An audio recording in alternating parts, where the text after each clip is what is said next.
Well, welcome back. We're in season 2, episode 58, and we're going to be talking about the famous ABBA song Chiquitita.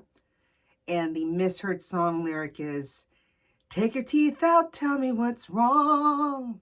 And the correct lyric is, "Chiquitita, tell me what's wrong." The funny thing is, when I hear that misheard lyric, I think of my grandma because she used to have dentures and sometimes they come out. So, if it's really important, take the teeth out, right? So let's talk about ABBA. Let's talk about Chiquitita. Let's talk about some of the movies that have been attached to it, the music video, and also the connection to share. All right. So Chiquitita, if you don't know, is actually a Spanish term of endearment for a woman meeting a little one. So tetita. And is a song recorded by Swedish pop group ABBA, ABBA. It was released back in January of 1979 as the first single from the group's Voulez-Vous album. And I love that song too, by Agnetha Foltskog, who sang the lead vocals. And if you can't remember which one she is of the lady, she's the one with the red hair. Originally, it was the track "If It Wasn't for the Nights" was going to be the album's lead single, but after Chiquitita was completed, those plans were left behind, and it would remain as an album track. So a little bit more about ABBA, ABBA. It's a Swedish pop, what they call supergroup, formed in Stockholm back in 1972 with Agnetha Foltskog, Björn Ulvaeus, Benny Andersson, and Anna Frid Lyngstad. And if you haven't figured it out already, the ABBA is an acronym of their first letters. So Agnetha, Bjorn, Benny, and Anna Frid. And they became one of the most successfully commercial acts in the history of popular music, topping some charts worldwide from 1974 to 1983, but really past 1983. They're still making tons of money. What I didn't know is last episode 57, I talked about Celine Dion and how she had won the 1988 Eurovision Song Contest. Well, ABBA won the same Eurovision Song Contest back in 1974 with their song, what was it? Waterloo, which I also love to hear and sing at karaoke.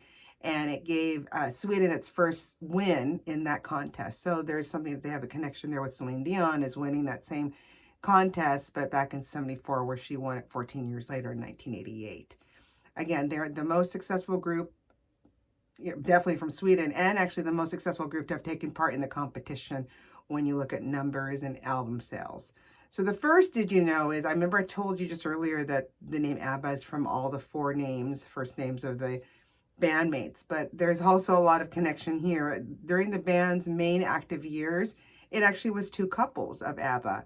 So Foltskog and Ulvaeus, Bjorn, were married, and so redhead and the huskier guy with the beard, which is funny because if he was in Portland, he would fit right in. And then Lyngstad and Andersson, so Benny and Anna Frid, were married.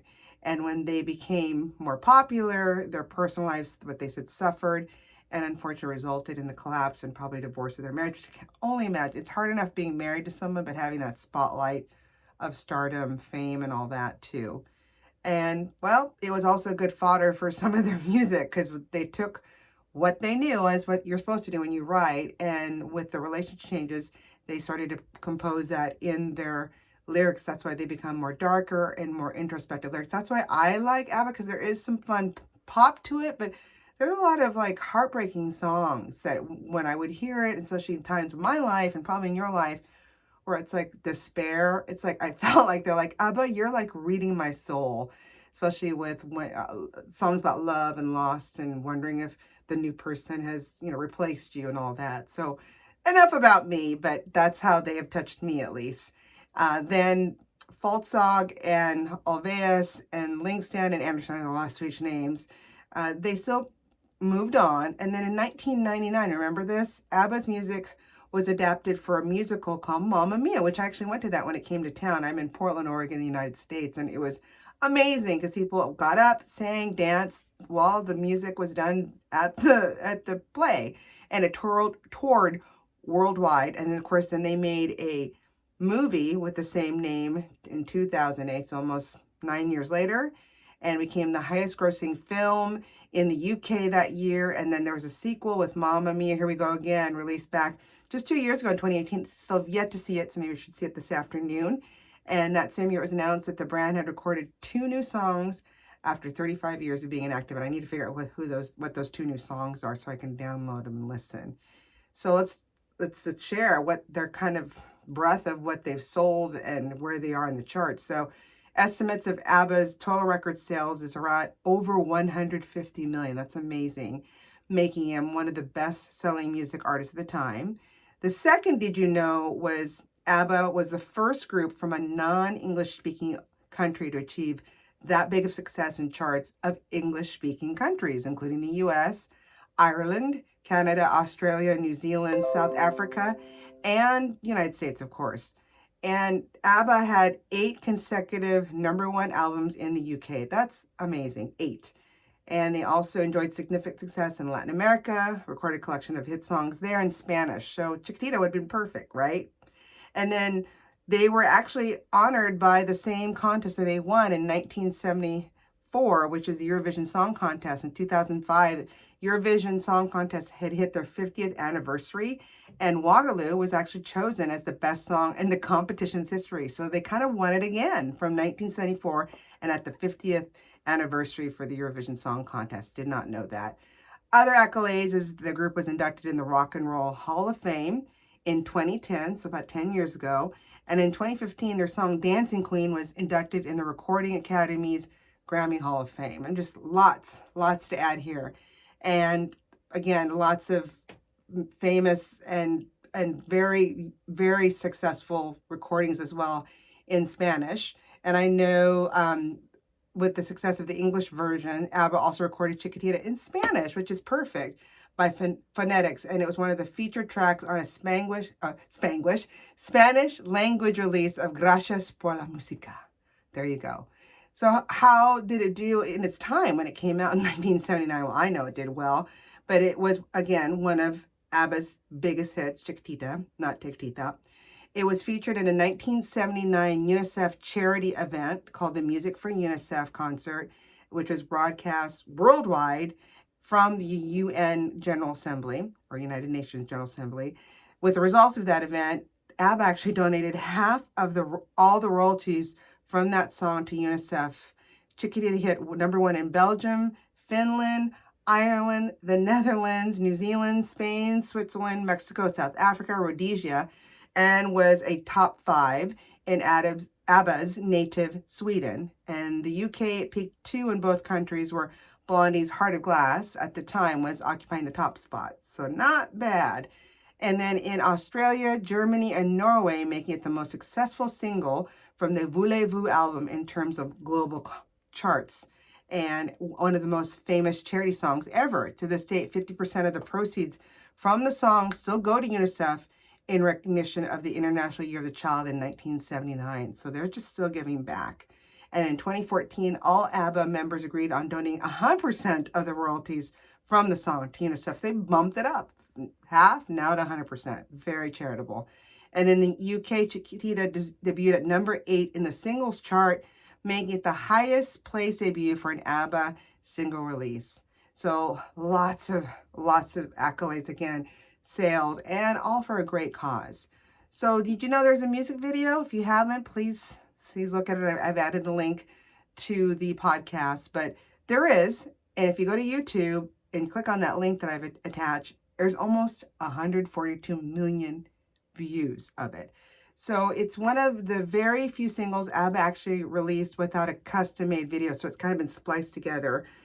Since it's a compilation of group's video, contemporary TV performances of the song, and then recorded in March, April 1979, quite some of it from the singles release time of it. So again, it's like a Frankenstein of all their performances of Chiquitita.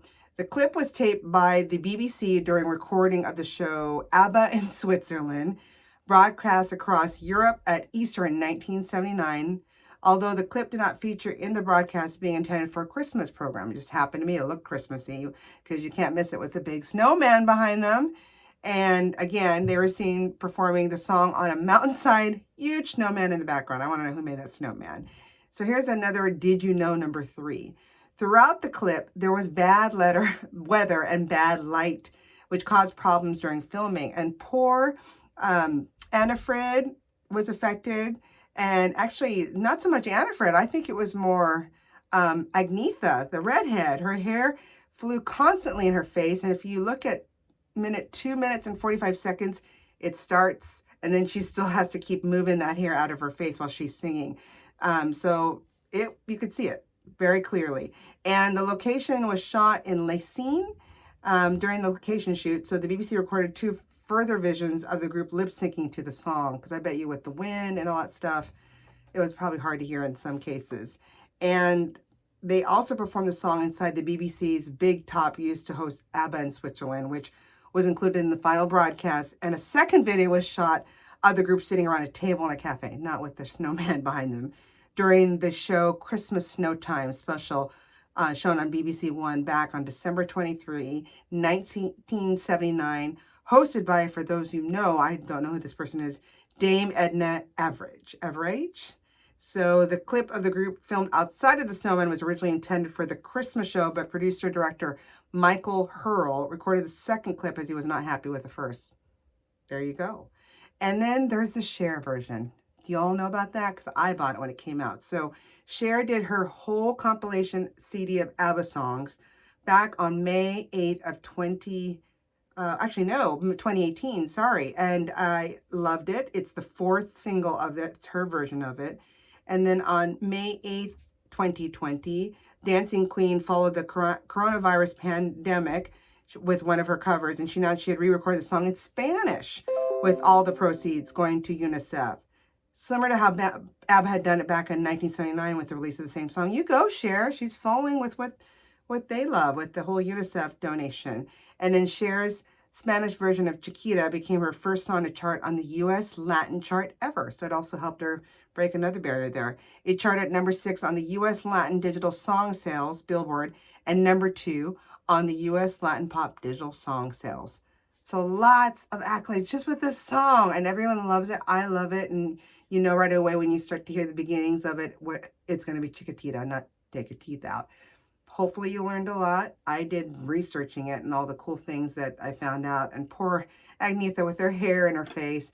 But if you have any songs that you want me to talk about, Misheard lyrics especially, please send it to our email at misheard, MISSHEARD songs@gmail.com, and we'll do a story on it. And maybe, great thing, you could be on the show with us virtually, especially nowadays, and we can talk about it. So please keep singing those songs wrong out there. Bye.